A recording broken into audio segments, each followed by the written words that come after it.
بسم اللہ الرحمن الرحیم اللہم صلی وسلم وبارک علی سیدنا محمد وعلی آل محمد۔ تمام میڈیا کے دوستوں کو سینٹرل آفس تحریک انصاف میں خوش آمدید۔ پہلا میسج تو تحریک انصاف کے سینٹرل آفس سے یہ ہے کہ انشاءاللہ ختم نبوت اور حرمت رسول صلی اللہ علیہ وسلم پہ کوئی کمپرومائز نہیں ہوگا۔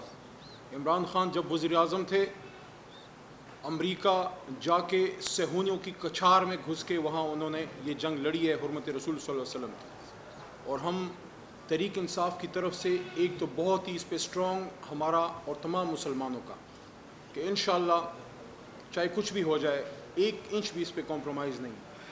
دوسری بات، جس مقصد کے لحاظ ہم یہاں پہ اکٹھے ہوئے ہیں وہ یہ ہے کہ قوم کے حق پہ ایک ڈاکہ ڈالا گیا ہے۔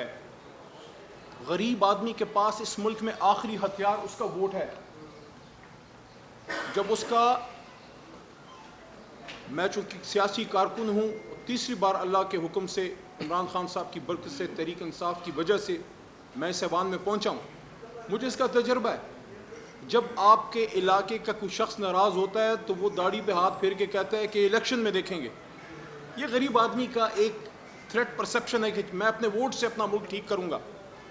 اگر یہ اختیار بھی ہم نے غریب آدمی سے چھین لیا کہ 5 سال بعد وہ اپنے ملک کا فیصلہ بھی نہ کر سکے اور اس کی مرضی کے بغیر کچھ اور لوگوں کو ان کے اوپر وائس رائے کے طور پہ بٹھا دیا جائے، تو یہ وائس رائز تو 47 سے پہلے بھی آ رہے تھے۔ ہماری لڑائی کیا ہے؟ ہماری لڑائی کسی شخصیت یا کسی ادارے سے نہیں ہے، ہماری لڑائی اس سوچ سے ہے کہ 47 میں جب بابائے قوم نے پاکستان کو آزاد کیا تو انہوں نے اس تابوت پہ آخری کیل ٹھوک دی کہ مسلمانان ہند پہلے اور اب پاکستان ظاہر ہے، کیونکہ اب ملک پاکستان بن چکا تھا۔ ہمارے فیصلے لندن میں نہیں ہوں گے۔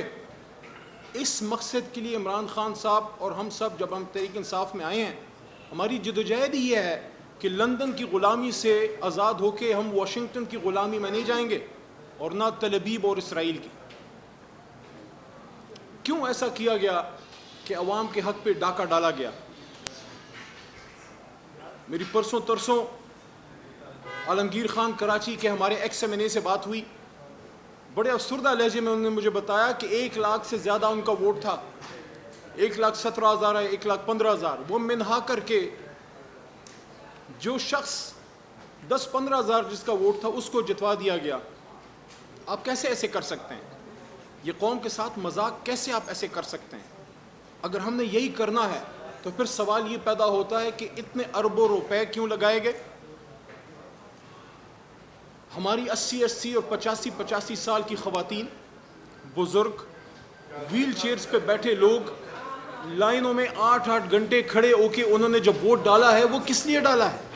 اگر ہم نے یہی کرنا تھا اور اگر ہم نے فارم 47 پہ لوگوں کو جتانا تھا تو پھر اتنے بڑے پروسیس کی کیا ضرورت تھی؟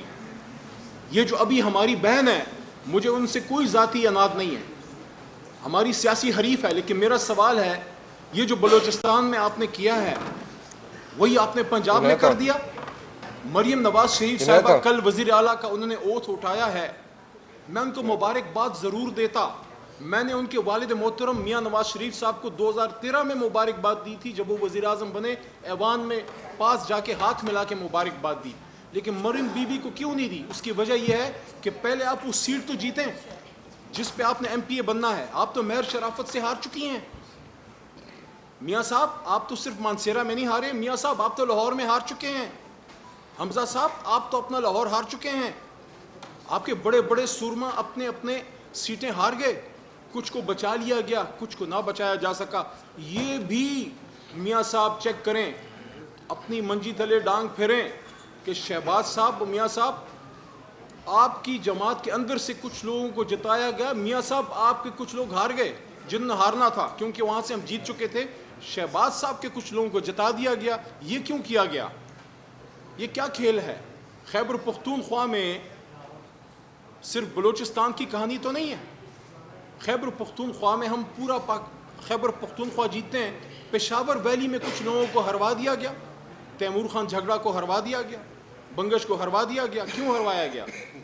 کیا ہمارے عوام یہ کریں گے کہ پہلے کمپین کریں، پھر صبح سے شام تک وہ ووٹ ڈالیں اور پھر اگلی صبح تک وہ آر او آفس کو گارڈ کریں.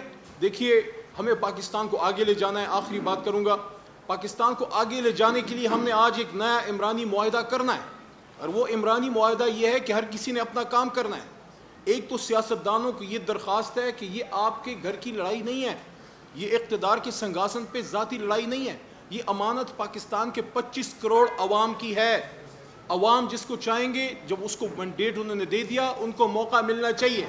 سندھ میں اگر پیپلز پارٹی کا مینڈیٹ ہے, اگر ہے کیونکہ ابھی ہمارے مائنورٹیز کے ہمارے ایک بھائی مجھ سے ملے تحریک انصاف کے, جو مائنورٹی سیٹ پہ تو آنا چاہ رہے ہیں لیکن وہ آزاد الیکشن بھی لڑے ہیں تحریک انصاف سے, وہ وہاں سندھ سے جیت گئے ہیں.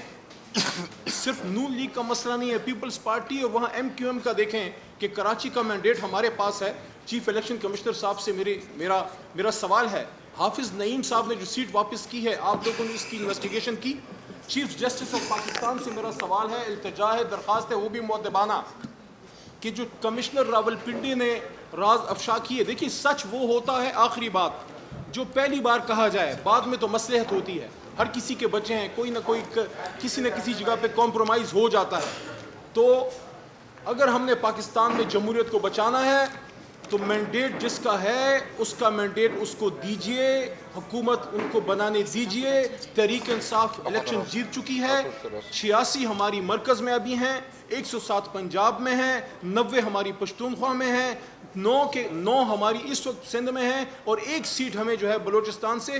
باوجود تمام ریگنگ کے قوم نے نکل کے لیڈر ہمارا جیل میں ڈال دیا, نشان ہمارا چھین لیا, لوگوں پہ پرچے کاٹ دیے. باوجود تکلیف کے لوگ نکلے, اور بہت سے لوگ کمپین تک نہیں کر سکے. ہمارے مردان میں عاطف خان صاحب کمپین نہیں کر سکے, جنرل سیکرٹری عمر ایوب خان صاحب کمپین نہیں کر سکے, اس کے باوجود قوم نے نکل کے ان کو جتایا. تو آخری بات دوبارہ یہ کہہ رہا ہوں, اگر جمہوریت سے ملک کو چلانا ہے تو جس طرح بدن کے لیے روح کی اہمیت ہے, اسی طرح جمہوریت کے لیے مینڈیٹ کے تقدس کی اہمیت ہے. اگر آپ نے جمہوریت سے مینڈیٹ کا تقدس نکال دیا تو پھر اس کے بعد یہ ایک لاش بن جائے گی, اور لاش کا مدفن جو ہے وہ پھر پارلیمان نہیں, وہ پھر قبرستان ہوتا ہے. خدا را پاکستان کی جمہوریت کو آپ زندہ درگور نہ کیجئے. میں آخر میں پھر یہی بات کرتا ہوں, بلوچستان ہمارا دل ہے, ہماری جان ہے, اور بلوچستان کو قومی دھارے میں آنے دیں. ان لوگوں نے جو مینڈیٹ دیا ہے تحریک انصاف کو, وہ ان کو آنر کیجئے, کیونکہ ہم کسی مزید نقصان کے متحمل نہیں ہیں. پاکستان زندہ باد, عمران خان صاحب, اور پاکستان کے عوام پائندہ باد.